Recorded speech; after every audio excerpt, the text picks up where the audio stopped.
checking in again with Quincy City Council President, Councilor at Large, Nina Liang, for a rundown of the September 21st City Council meeting. Hi, Nina. Nice to see you again. Hi, you too.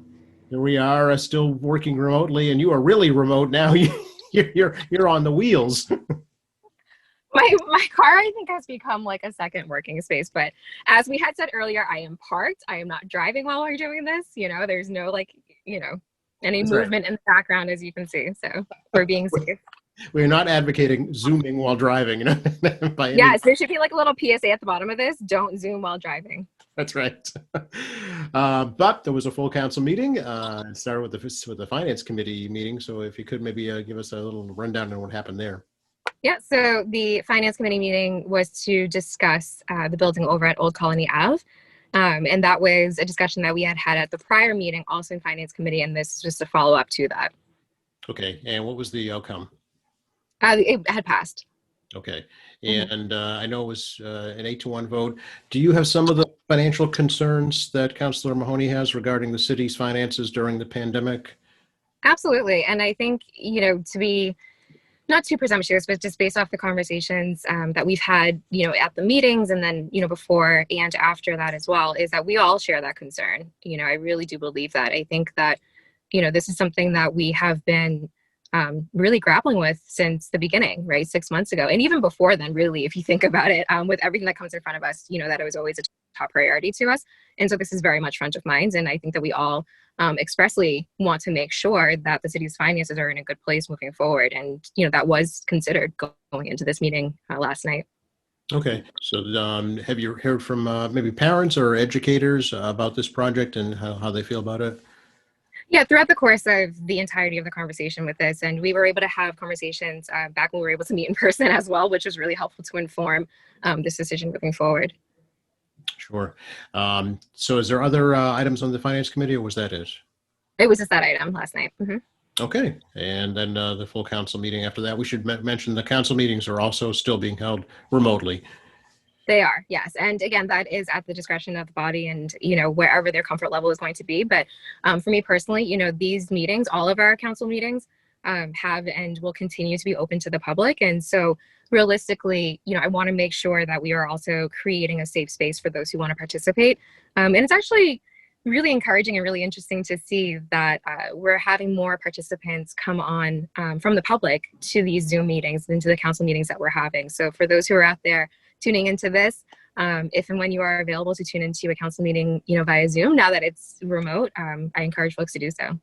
Yeah, I think it's the convenience factor. With anything you do online today, right? It's right there at your fingertips in your own home.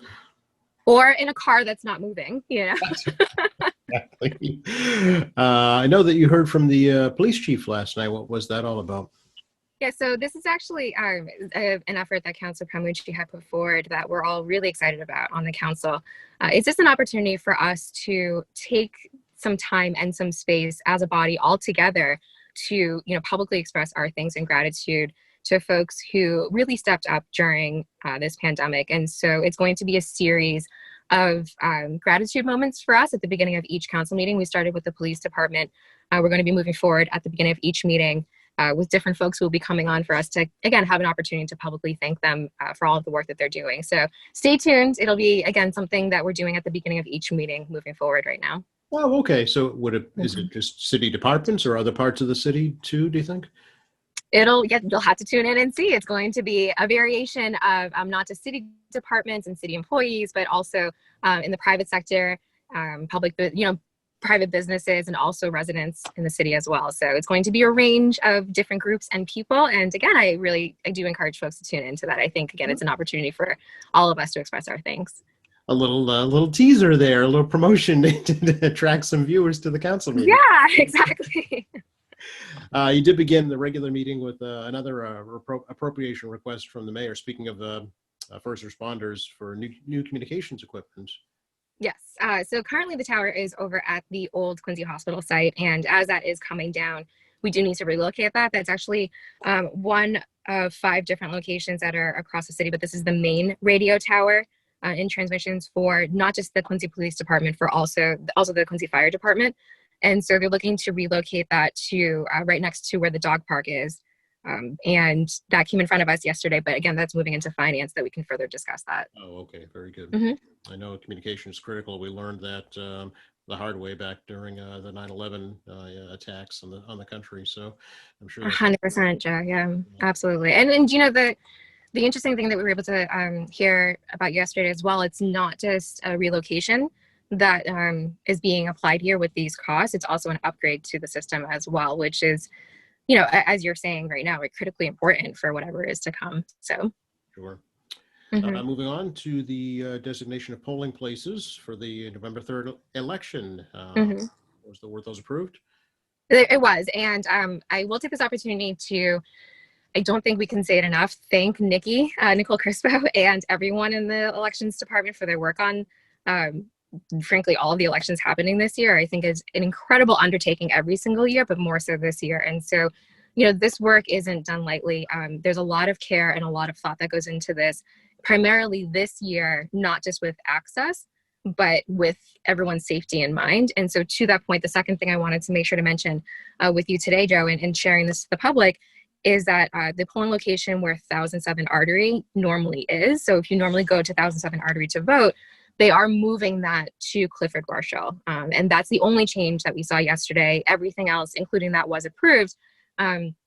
And the reasoning behind that, again, is just making sure that we're considering everyone's safety. You know, 1007 Artery has a senior population, and we want to be very front of mind of how many people are going to be coming in and out of that building on such a busy election year. So we're going to be moving that over to Clifford Marshall, and whether or not that's going to be permanent moving forward will be, again, a decision in the very good, trusted hands of the elections department, and we will know that well ahead of time as well. And I guess a third thing, which I didn't say earlier, but now that it makes me think about it, you know, with that work, the clerk, Nikki, and again, the elections department has done the due diligence of making sure that notices are being sent out individually to folks who generally vote over 1007 Artery, that it's being moved. They're also going to be posting it to the Ledger, to, you know, the Quincy Sun. They're going to be working with you guys to make sure we get the notices out as well. They're doing it in multiple languages, which I really appreciate too. So, you know, they're doing everything they can to make sure that, again, not only is everyone safe when they're going to vote, but that they also have, you know, access and ample notice as to where to go to vote. Okay, well, it's a very vulnerable population, especially with this current pandemic. So obviously, safety is first concern. I know Nikki was anticipating upwards of a 70% turnout, perhaps, for November 3rd. So that's significantly higher than the primary for sure. It would be wonderful. So we'll see. Yeah. Okay, so that was approved. Yes. Mm-hmm. Very good. An order that you placed on the agenda, Nina, regarding designating city employees as special municipal employees. What is that? Yeah, so again, this is an effort put forth by Nikki and the elections department, but essentially it's all hands on deck when it comes to the elections. Again, particularly this year, with it being a presidential election year, and then with the addition of the mail-in ballots, with the absentee ballots that happen every single year, and again, ensuring everyone's safety day of, and making sure that we have enough hands to address any issues, or make sure that there are enough people to serve any issues that come up along the way. And so essentially what happens is make sure that anyone who is not typically in the elections department, but is hands on deck and working on election day, is noted as such. Okay, and what does that entitle them to? It just, it designates them as an election employee for that day. Oh, I see. Mhm. Okay, so, okay, gotcha. I know, because, yeah, right, elections employees are the ones that need to be at the polls, basically. So you have to be an official to be at the poll, working at the poll, right? Yeah, and then there's people, of course, we still want to ask and encourage, and this is why I love coming on your show, right? Because it's opportunities like this, actually, to put out a PSA to ask any folks who are comfortable working at the polling locations to please reach out to the elections department and or to Nicole Crispo to sign up for that. I encourage folks who are able to speak multiple languages to please step forward and do that as well. You know, it doesn't have to be the entire day, 7 a.m. when the polls open to 8 p.m., but if there's any time that folks are able to give, the more people we have helping this election cycle, the better. So I love to put that plug in there today with you as well while I'm with you. Sure, absolutely. Yeah, no, they're going to need as much help as they can get. There's additional early voting leading up to this current election, in addition to the mail-in ballots, to the absentee ballots, and the in-person voting. So they're going to need all the help they can get, I'm sure. Exactly. Mm-hmm. We took an item out of order here and talk about Councillor Pamucci's resolution actually to ask the elections department to ensure that people are able to vote by having multiple locations, perhaps, and multiple ways to do that. Was that discussed last night? It was. And, this is, again, an effort for us to ensure that the elections department and that Nikki has everything that they need to, basically have all the tools possible to make sure that everyone in the city can vote and has access and feels safe voting. And so it was a resolve to really explore what are the other options for potential drop-off boxes, secure drop-off boxes. Who does that involve? How do we work with QPD to ensure the safety and security of those votes? And really, my understanding of this resolve, which I appreciate from Councilor Palmucci, is to protect everyone's vote, to make sure that it is anonymous still, that your vote is your vote and it shouldn't be anybody else's business, and that is protected. But that also, your vote counts. It's not going to get lost, and it's going to, arrive on time, and that it's going to count. And so that's really the impetus for this, is making sure that, we can do our part to help contribute to that conversation, and that we can, find out from the elections department and folks who are setting these things up to really see what else can we do, what else can we do, and what else can we explore to make sure that with these mail-in ballots, with the early voting, with the absentee ballots, that every vote is counted and that it's safe and protected. Yeah, I know there was an amendment. Could you explain what that was? Yeah, so that was something that I had brought up, and then Council Palmucci had also made an amendment to that. And it was just the first half of that, talked a little bit more about the post office than I was comfortable with. I think that, while nationally there's certainly a very large conversation right now about what's happening with the U.S. Postal Service, again, it's not that we're insular to this necessarily. I chalk it up to the people who actually work here to make sure that we don't have those problems. And, we've had an incredible team of people at the U.S. Postal Service here in Quincy that worked with the elections department well ahead of time to ensure that those issues didn't actually happen here in the city. And we saw that, the positive results of that with the primary election. And so I wanted to make sure that the language of the resolve didn't include anything that could be taken or misconstrued any other way. It certainly wasn't, anybody's intent to say that it had anything to do with the Postal Service. Again, the intention behind this was to make sure that we are securing everyone's vote in the safest way possible. And so the amendments were just to make sure that the direction and the focus was on that. I see. Okay. Was this something that Councilor Harris was able to vote on, given he's the manager of the Quincy Center Post Office? Was there a conflict at all? He was very careful to make sure to be respectful of that conflict. But it was really informative for him to just be able to explain what the process currently is and what they had done up until this point and what they are looking to do. So it was really helpful to hear from him and to hear that perspective. Right. Yeah, I know. For the primary, the elections department worked with Councilor Harris to make sure that the mail-in ballots, were arriving on a timely manner. So they sorted the ballots themselves, essentially. Did the post office a great time saver, and that was probably part of why things were going so smoothly. Yeah, I agree. And again, he has said nothing but great things about the team that he works with to make sure that that happens. And so it was really helpful, again, to hear from him what steps he and his staff and team have taken to make sure that it was successful in the primary. And I'm looking forward to, a successful November as well. With 75% turnout, it's going to be a lot of work for him and his team, for sure. Indeed, yes. So can we talk a little bit, Nina, about the ordinance to regulate short-term rentals in the city? Yes, I'm really excited about this, actually. And so this is something that, as you can see, a number of us on the council had signed on to support. Councilor Phelan had brought this in front of us, and Councilor Harris actually has been advocating for this as well for quite some time. And so I'm really grateful that we all had the opportunity to sign on to support this order. And there's a few other items that were parsed out just because, the way it works logistically, you have to parse out certain pieces of it. But there's about 4 items in there that all tie into a conversation about Airbnb and how we're going to regulate that here in the city. And so I think this is a very long time coming. The state legislation or the state legislature, I should say, has been working on this for quite some time. And so I do want to take this opportunity to give them a shout out for their work on this. I think, for a number of years, actually, they have been really pushing this effort forward to make sure that they are protecting residents of cities across the Commonwealth, about what's happening with this Airbnb and what's that process. And, I've heard from a number of residents who live in buildings who worry about the safety concerns with this. If, for example, you don't know how many folks are in a particular unit, it could be a fire hazard. If, God forbid, something happens, you don't know who's in that building, if there's pets, if there's children. So there's that aspect of it. The safety aspect is hugely important, again, for the state legislature, I believe, and for us as well.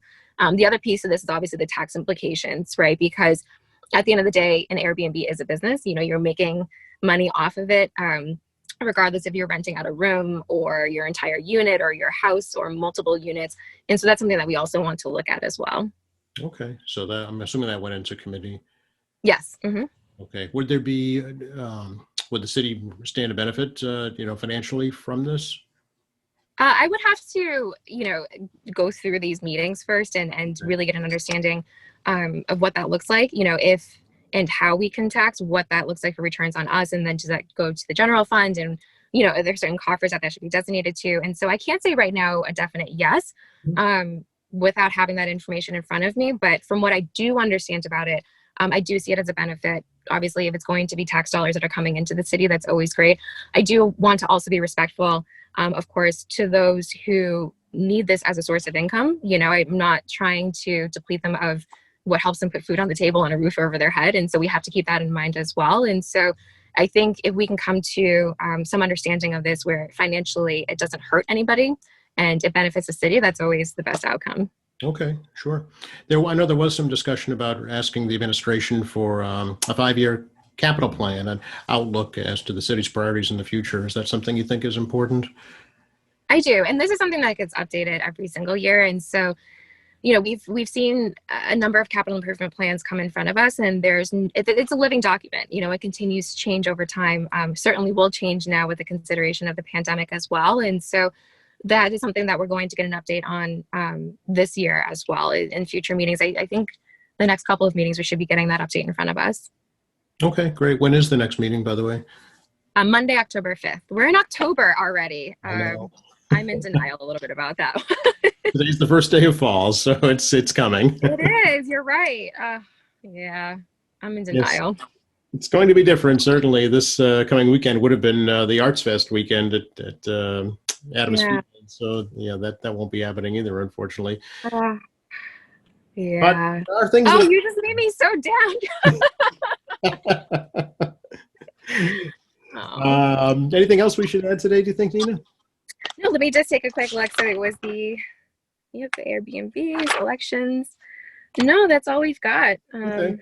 You know what you and I haven't talked about lately, although I talk about it with Representative Chan all the time, is the census, the federal census. And I know that you're a big proponent of asking people to please participate in that because the deadline's approaching.